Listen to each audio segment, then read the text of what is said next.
Go to the game folder. Select GTA. Right-click it. Click on Properties. Click on Compatibility. Check the option to run this program in compatibility mode. Click to show the options. Choose Windows XP Service Pack 2. Select the option to run this program as administrator. Click on Apply. Click on OK. Go to Documents.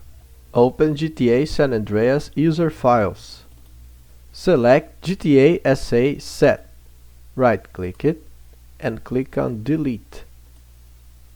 Go to the internet. Search for DirectX runtime installer and open the page. Click on Download and run the installer.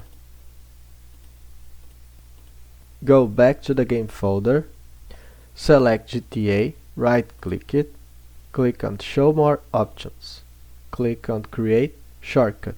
Select the shortcut, right-click it, click on Properties, press the right arrow key to go to the end of the path, press Space and write CPUCount 1. Click on Apply, click on OK. Use this shortcut to play the game. Like and subscribe to support my work, and is there any other solution you need? Tell me in the comments.